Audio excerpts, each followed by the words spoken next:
पुराने जमाने में बुजुर्ग माताएं जानती हैं कैसे प्रणाम किया जाता। घुटवन तक पैर दबते थे ऐसे ऐसे। फिर वो कहती थी बहुत बहुत आशीर्वाद, दूधन नहाओ पूतन फलो। आजकल की नई नई बहुएं बेचारी अंग्रेजी छाप, वो ये प्रणाम क्या जाने।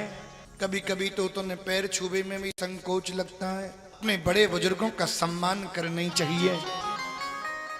हमारी सासू माँ, हमारी दादी माँ भले ही अनपढ़ हो, हम ज्यादा पढ़ी लिखी हैं, फिर भी हमें उनका आदर करना ही चाहिए, हमें उनका सम्मान करना ही चाहिए।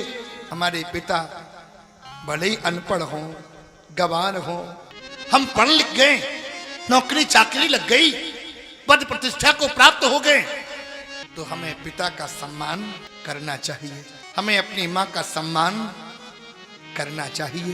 पिता ही ऐसा होता है, एक गुरु ही ऐसा होता है। गुरु अपने शिष्य को अपने से आगे बढ़ता हुआ देख करके प्रसन्न होता है, और एक पिता वो ये सोचता है मेरा बेटा हमसे भी आगे निकले, उनका आदर करो। गया था अगम जी के घर पर, मैंने उनकी दादी माँ से मिला, दादी माँ से मेरी बात हुई, तो मैंने उनके मनोभाव समझे और समझ करके उनके हृदय की आवाज निकली, ये बेटा और बहू, मेरा नाती बहू मेरी बड़ी सेवा करते हैं और इनके उज्जवल भविष्य के लिए मैं हमेशा चिंतित रहती हूं। तो मैंने अकेले में पूछा धीमे से, मैंने कहा तुम इनसे संतुष्ट रहती हो? हाँ हाँ बहुत सेवा करता है। हमने कहा हमको तो वैसे ही तुम्हारी चमक धमक से देख करके लग रहा था कि तुम्हारी सेवा ठीक से हो रही है। व्यक्ति के घर में मंदिर में जाओ, आपको पूछना नहीं पड़ेगा, जिसके मंदिर में ठाकुर सेवा ठीक से होती हो उसके ठाकुर जी आपको चमकते में, ठाकुर जी में जाला लग जाता है। साफ सफाई नहीं रहती है, ध्यान नहीं रहता है, तो हमें लगता है पूजा नहीं होती, केवल औपचारिकता होती है। एक अचल भगवान होते हैं, अचल भगवान मंदिर में रहते हैं प्यारे, एक सचल भगवान होते हैं। सचल भगवान कौन होते हैं? सचल भगवान हमारे माता पिता गुरुजन ही हुआ करते हैं, जिनके माता पिता प्रसन्न रहते हैं अपने पुत्र, और हृदय से बद्दुआ निकल जाए। इसलिए अपने माता पिता का सम्मान सदैव करना। पूजा बहुत कर रहे, पाठ बहुत कर रहे, दान बहुत कर रहे हैं, पर पिता की ओर ध्यान नहीं दे रहे हैं, मां को भतर्सना दे रहे हैं। नहीं, तुम्हारी पूजा परमात्मा भी स्वीकार नहीं करेगा अगर तुम्हारे घर में बैठे बुजुर्ग माता पिता तुम्हारी सेवा से प्रसन्न नहीं है। और मैं तो आपसे कोई भेंट नहीं मांगता, कोई दक्षिणा नहीं मांगता, मैं ये नहीं कहता कि ये करो, बस हमारा कर्ता समान में आना सार्थक हो जाएगा। तुम अपने बुजुर्ग माता पिता का सम्मान करते हैं तो करते रहो, लेकिन जो नहीं करते हो वो भी आज से करना। एक बार भी नहीं पूछा था कि क्यों जाना है, क्या बात क्या है। लक्ष्मण ने तो कह दिया था भैया पिताजी स्त्रैण हैं, स्त्री के बस में रहते हैं। राम जी ने लक्ष्मण के मुख पर हाथ रख दिया था, कहा लक्ष्मण तुम्हें राज चाहिए तो मैं भैया भरत से कह करके तुम्हें यहाँ का सम्राट बना दूंगा, पर पिता के लिए अवाच्य शब्दों का प्रयोग मत करना। वो राम का आदर्श। और माताओं, कौशल्या ने भी विरोध नहीं किया। जब कैकेयी ने राम के लिए 14 वर्ष का वनवास मांगा, तो मालूम है कैकेयी की बात का विरोध नहीं किया कौशल्या ने। श्री रामचरितमानस पढ़ लेना, क्या कहा, अगर पिता की बात होती तो मैं एक बार काट भी सकती थी, लेकिन अगर मां ने कहा है, गोस्वामी तुलसीदास जी महाराज कह रहे हैं, जो केवल पितु आय सुताता तो जनि जाहु जानी बड़े माता। लेकिन जो पितु मातु कहे बन जाना तो कानन सत अवध समाना। अगर मां ने कहा है तो आपको बन जाना ही चाहिए।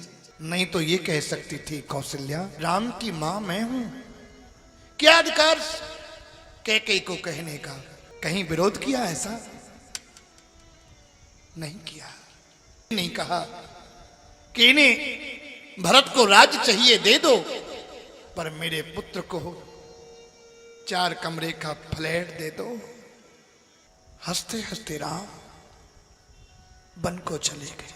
माताओं क्षमा करना मुझे, मैं आपका बहुत आदर करता हूं, पर घर में 90% जो विवाद होता है उसमें आपकी अहम भूमिका होती है। बचपन में भाई बड़े हुए, एक साथ पढ़े लिखे, एक थाली में भोजन करते हुए, विवाह होने के बाद वो बात नहीं रह जाती। भाई भाई अगर प्रेम से रहते हो तुम परिवार में भी अलगाववाद की बात मत। श्री राम हंसते हंसते बन चले गए, लेकिन कैकेयी के प्रति कुछ गलत कहा क्या? अपने तो कैकेयी का परित्याग कर दिया था और ये भी कह दिया था मेरी आंखों के सामने से चली जाओ। भारत अयोध्या के भरे दरबार में प्रतिज्ञा करता है, जब तक जीवित रहेगा तब तक तुम्हें मां कह करके मैं नहीं बुलाऊंगा। चली जाओ मेरी आंखों के सामने से। जब भगवती सीता ने राघव से कहा मैं बलकल के वस्त्रों को पहनना नहीं जानती, तुम राम बलकल के वस्त्र पहनाओ। उस समय तुम खड़ी खड़ी देखती रही, वर मांगते समय तुम्हारे जीभ में कीड़ा नहीं पड़े, तुम्हारी जिह्वा कट नहीं गई। चली जाओ मेरी आंखों के सामने से। भरत ने कैकेयी को फटकार दिया। 14 वर्षों तक कैकेयी के महल की ओर कोई जाता नहीं था, दूर से ही भोजन भिजवा दिया जाता था, मंथरा की ओर कोई देखता नहीं था। राम 14 वर्ष की अवधि पूर्ण करके अयोध्या में आए तो पता है सबसे पहले किससे मिले? तिरस्कृत मां कैकेयी, जिसका तिरस्कार सामाजिक हो गया था।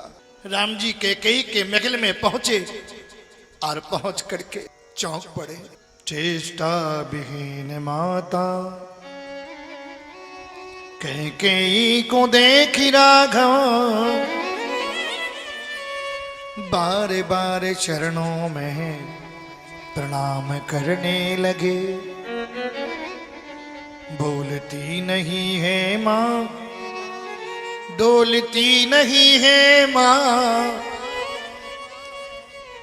होकर अधीर रघुबीर रोने लगे। चिपटी हुई चीथड़े में दीन मलिन अंग, चिंता की चिता में झुलसाई हुई नारी है। पंकज पराग राग सेंदुर सुहाग लुटा,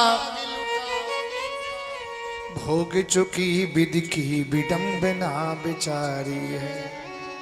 अगर 3 रानियों में से एक रानी मर जाती, एक रानी का प्राणांत हो जाता, तो बाकी रानियों का जीवन बेकार नहीं होता। महाराजा दशरथ के प्राणांत के बाद तो तीनों रानियों ने विधप्पन ले लिया।